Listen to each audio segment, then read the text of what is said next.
Bom, pessoal, nesse vídeo eu vou abordar as técnicas qualitativas de apoio à decisão, né? Tem vídeos anteriores que eu abordo técnicas quantitativas, como tem o HP, como tem outras técnicas quantitativas de apoio à decisão, e nesse vídeo eu vou abordar uma técnica, algumas técnicas, na verdade, né? Não é uma técnica só, mas são algumas técnicas qualitativas para auxílio no processo de decisão. Então, deixa eu só compartilhar com vocês aqui material que eu tenho, né? Então tá aqui, eu vou colocar só no modo apresentação para vocês. Bom, vamos lá, pessoal. Então nesse vídeo a gente vai abordar, temos aqui 9 qualitativas de auxílio à decisão. Brainstorm, matriz de prioridade, o diagrama espinha de peixe, que é o causa e efeito, a árvore de decisão, o diagrama da árvore, mapas cognitivos, matriz SWOT, a técnica PNI, a técnica nominal de grupo e o método Delphi, tá? Então, primeiro é o brainstorm. O brainstorm é uma tempestade de ideias. Na verdade, o brainstorm, né, ele tem como objetivo você imaginar, criar tantas ideias quanto forem necessárias. Então, na verdade, é um processo de geração de ideias, é um processo de você explorar um determinado tema. Então, o brainstorm ele tem essa finalidade, é uma finalidade de você explorar mais um determinado tema, um determinado assunto e até explorar possíveis soluções para um determinado problema. Então, o brainstorm ele tem essa abordagem. E ele tem uma sequência de etapas, né? A primeira etapa dele, definição do tema. Então, primeiro você definir o que você vai abordar especificamente, né? O que você vai tratar na aplicação dessa ferramenta. Então, que assunto, né, que você vai tratar, ou possíveis soluções de um problema para um determinado problema que você vai abordar. Então, primeira etapa, definição do tema, inclusive para outras ferramentas a primeira etapa também vai ser a definição do tema. A segunda etapa, a definição do coordenador e do assessor. É bom destacar que o coordenador e o assessor são pessoas que irão conduzir esse processo, o processo de aplicação do brainstorm. Então, o coordenador ele vai conduzir a questão de explorar as ideias apresentadas, as soluções apresentadas para um determinado problema, e o assessor ele vai dar apoio, né, na condução desse processo, na aplicação dessa ferramenta. Então, o assessor, por exemplo, ele vai transcrever num quadro, né, colocar lá num painel, as ideias que estão sendo geradas nesse processo. E no caso é a etapa 6, transcrever num painel todas as propostas. Então, o assessor, por exemplo, ele faz isso. Ele vai tirar alguma dúvida, ele vai conduzir alguma divergência mais acentuada, e da mesma forma o coordenador também vai conduzir, vai tratar, né, que cada um expresse, apresente a sua dúvida ou solução para um determinado problema, ideia que ele tem em relação àquele tema. Tem o brainstorm estruturado e o brainstorm não estruturado. O brainstorm estruturado, como o próprio nome diz, todo mundo vai falar, todo mundo vai apresentar as suas ideias. E no brainstorm não estruturado, vai falar quem tiver interesse em apresentar uma nova ideia ou solução para esse problema. Quem realmente não tiver interesse não vai sequer apresentar alguma ideia ou solução para o problema, ou alguma perspectiva, né, em relação àquele assunto que está sendo abordado. No não estruturado, você não tem essa obrigação de falar ou de apresentar essa ideia. No brainstorm estruturado, você vai apresentar, ele é mais controlado e todos vão apresentar alguma ideia, alguma perspectiva em relação ao tema que está sendo abordado. O convite para a reunião, então você vai convidar, né, as pessoas que vão participar desse processo, a abertura da sessão, e aí você começa o processo de geração de ideias. E nesse processo de geração de ideias, o ideal é você catalogar essas ideias, né?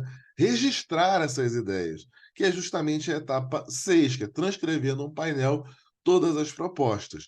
A etapa 7 você vai aperfeiçoar as ideias geradas, e na etapa 8, que eu considero a etapa mais complicada, uma avaliação por consenso. Quais são as ideias em relação àquele assunto, problema, que devem ser consideradas?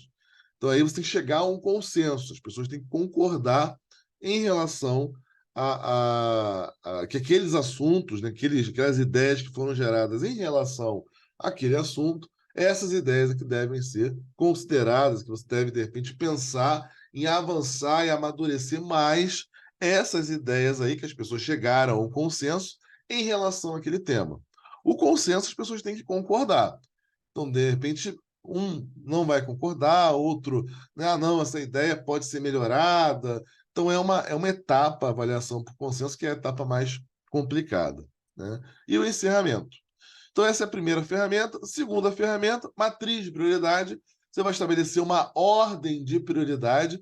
Então, é uma técnica que prioriza alternativas com base em determinados critérios e deve ser usada quando queremos estabelecer uma entre diversas alternativas por meio de análise mais criteriosa. Então, a matriz de prioridade vai estabelecer uma ordem de prioridade. Por isso que eu utilizo esses 3 parâmetros: gravidade, urgência e tendência. Gravidade muito ligada ao impacto financeiro, urgência ligada ao fator de tempo, tem que resolver para ontem, e a tendência, tem uma tendência desse problema se desenrolar, desenvolver, o quanto que ele pode crescer ou pode piorar. Então, gravidade, urgência, tendência, quando você multiplica esses 3 fatores, você tem o grau de importância, que está justamente nesta tabela aqui. Então, vou colocar para vocês aqui, ó, justamente nesta tabela. Vou sinalizar para vocês aqui, ó, aqui, ó. Nessa tabela, você tem a questão aqui, ó. Marcar aqui, ó. Aqui você tem lá a questão da ordem de prioridade de acordo com uma avaliação para gravidade, urgência e tendência que o especialista realizou, que alguém vai realizar.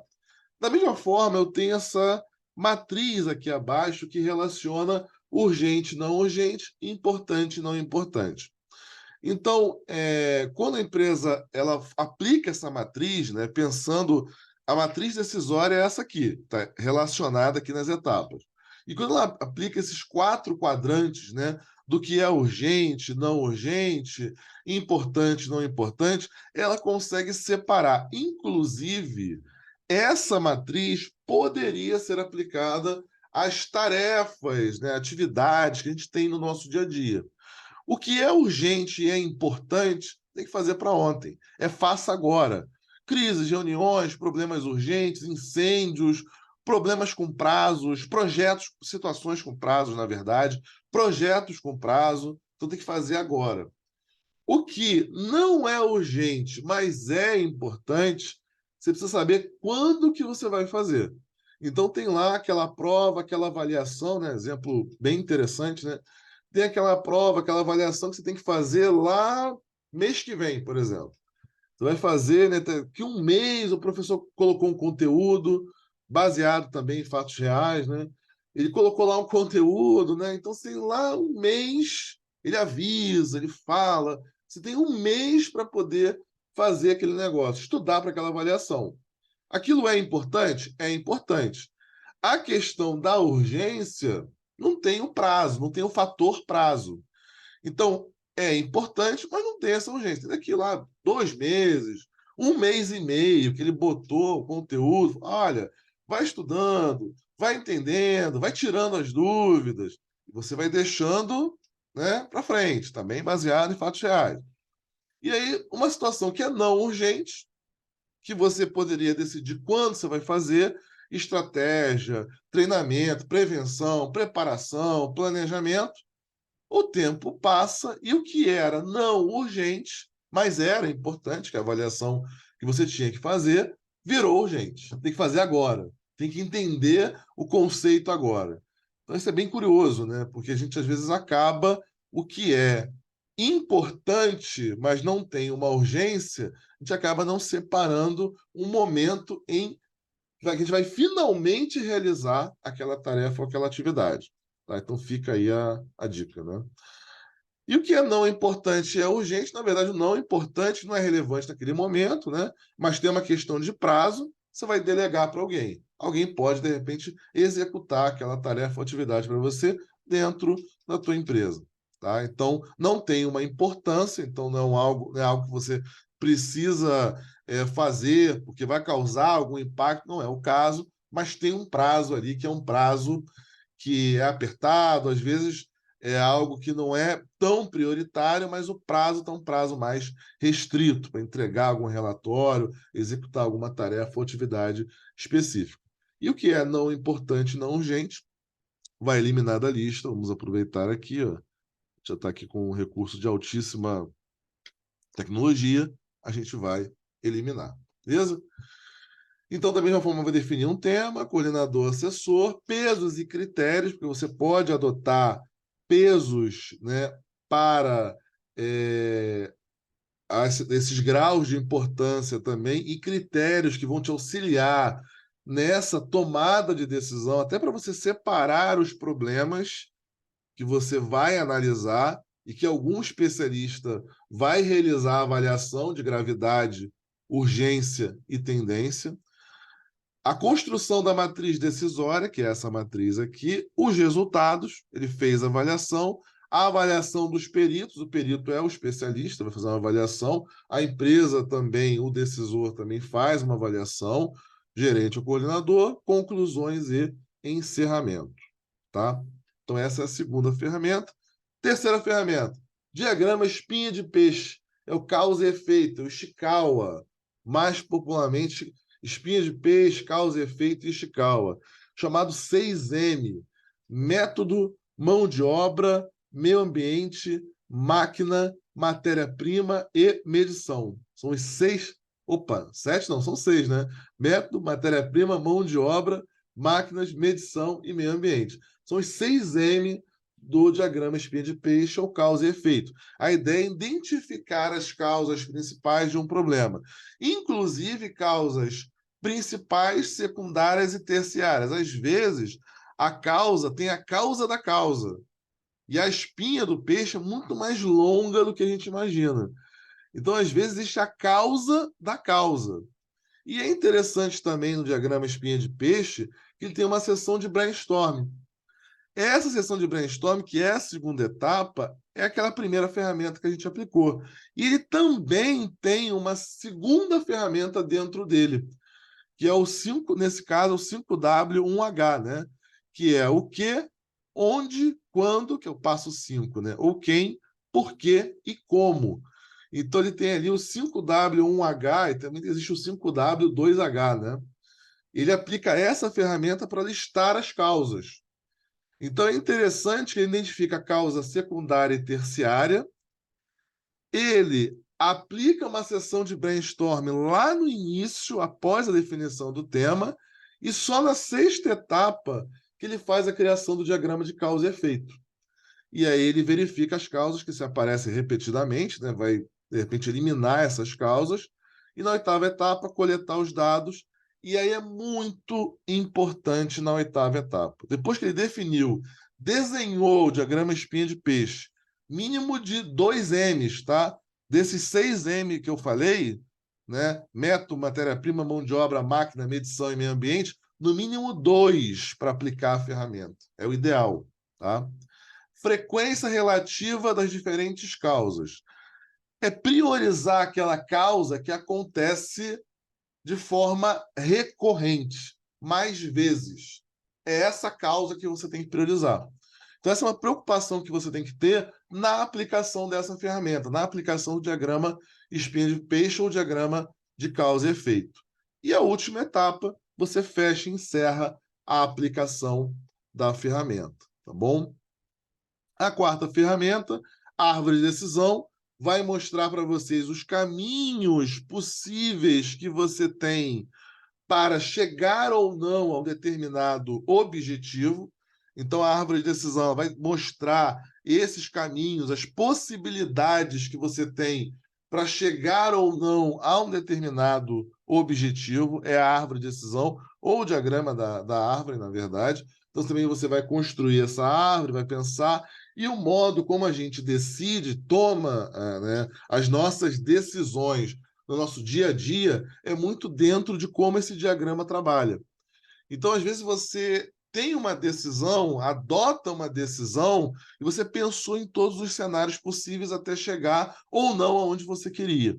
A gente vai muito nessa linha, mas não é tão lógico, né, matemático assim, são todos os cenários ou caminhos possíveis. Você pensa ali alguns cenários ou caminhos possíveis, né? A nossa quinta ferramenta, mapa cognitivo, você vai fazer uma representação gráfica de alguma ideia, sentimento, valor, atitude.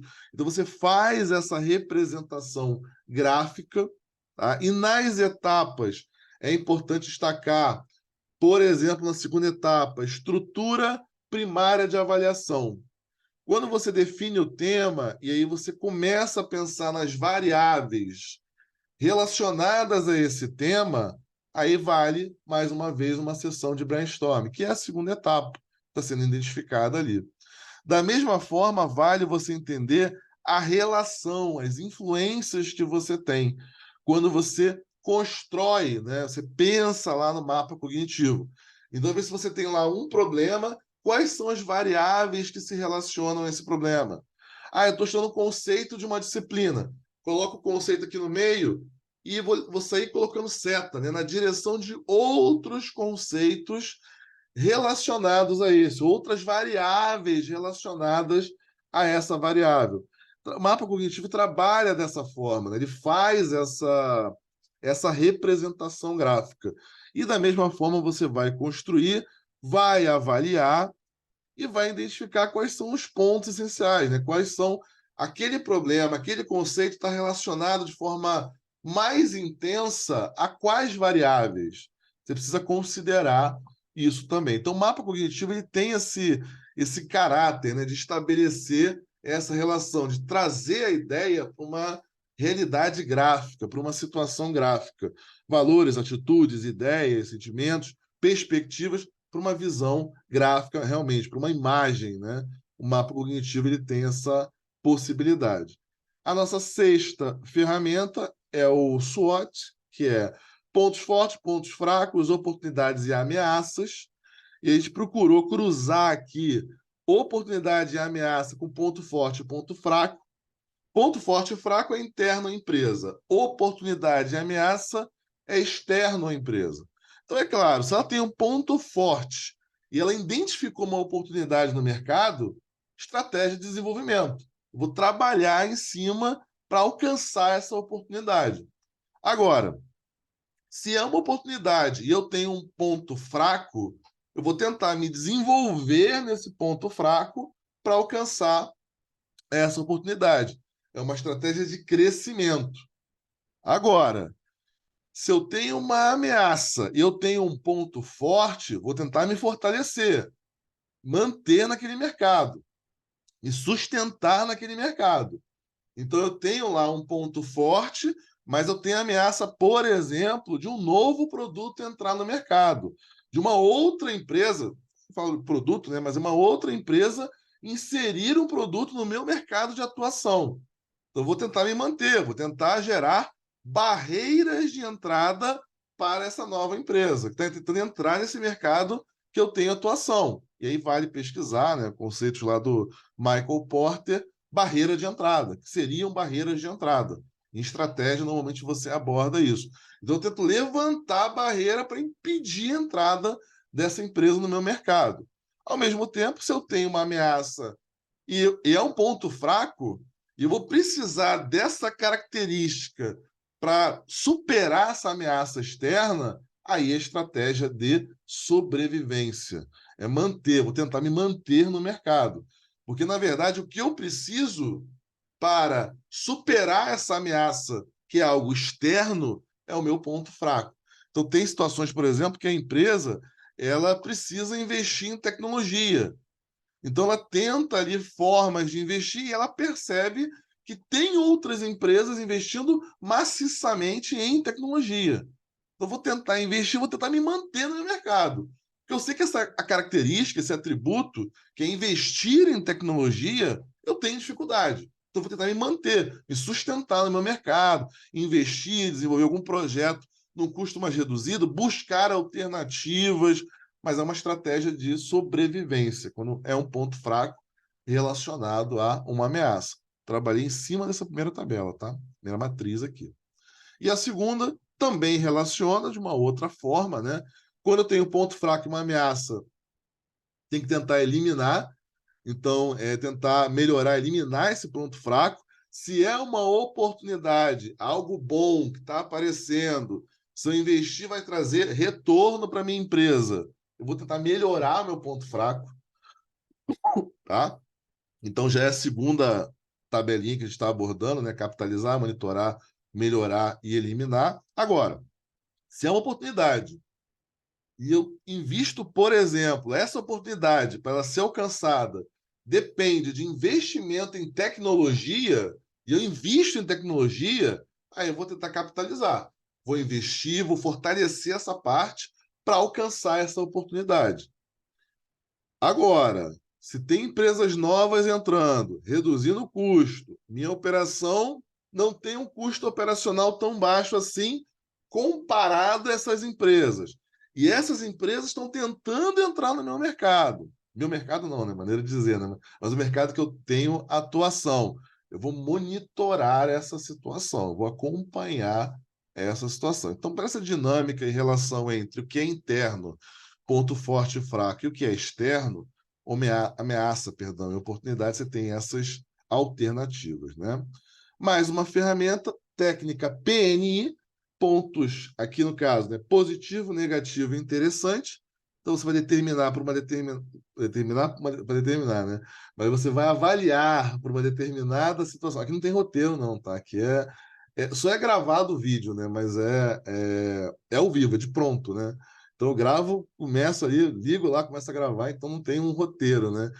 Mas eu percebo. Então você vai avaliar para determinar de uma situação, você determinar, né, em uma situação quais são os pontos positivos, negativos e interessantes. E aí também tem aí um protocolo, né? Definição da mudança, o tema, né? Primeira etapa, o convite para os participantes, o local é feito normalmente, né? Você tem um ganho grande quando você aplica a técnica de forma presencial. Tem um ganho grande, né, com a aplicação dessas técnicas de forma presencial, com os participantes em uma sala, enfim, né? Mas nada impede de aplicar online. A abertura da sessão, a exposição do problema, as forças que atuam sobre esse problema, a avaliação da intensidade, você vai começar a avaliar que pontos positivos, negativos ou interessantes que você tem, que você considera que deve. Sabe aquele ponto de exclamação? Sabe aquele ponto. Não exclamação, mas ponto de atenção? O interessante é isso, né? Eu tenho um problema, sabe aquela coisa que você tem que pensar assim, não, esse, né? Eu estou pensando ali em investir em tecnologia, mas e essa questão da tecnologia na sua relação com a mão de obra? Estava olhando aí um ponto que é interessante. Você quer gerar uma mudança que depende do investimento em tecnologia. Você pode pensar, por exemplo, com um ponto aí interessante, avaliação, que dá aquela. Você fica pensando ali, esse é o ponto interessante. Pode avaliar nesse investimento na tecnologia, em uma tecnologia, em modernização da sua fábrica. Um exemplo de ponto interessante é a relação da tecnologia com a mão de obra que trabalha nessa fábrica, por exemplo. Tá? E aí você vai construir o diagrama, você vai construir essa ideia de ponto positivo, negativo e interessante, vai interpretar e vai apresentar as sugestões. Se o pessoal concorda em relação a esses são os pontos positivos para essa mudança, para a geração dessa mudança, para esse investimento em tecnologia, esses são os pontos negativos, esses são os pontos interessantes, os pontos que eu tenho que ficar atento, pontos de atenção. É isso que você vai determinar nessa ferramenta. Bom, outra técnica nominal de grupo. Aí, sempre o valor, né, de aplicar essa técnica de forma presencial tem como objetivo abranger todo o processo de tomada de decisão, desde a definição do problema até as alternativas. Todo o processo, desde o problema até as alternativas. Davis, eu posso aplicar uma técnica dessa antes de aplicar o HP, por exemplo, que é um método, uma técnica quantitativa de apoio à decisão? Sim. Você pode aplicar mais de uma técnica qualitativa a uma determinada situação? Sim. Posso aplicar 2, 3 técnicas qualitativas, mais uma técnica quantitativa para uma determinada situação? Desculpa, tá? Sim, você pode fazer. Em total liberdade para isso. Me deu uma... Eu até emocionado, né? Com a técnica nominal de grupo. Então, o que você faz?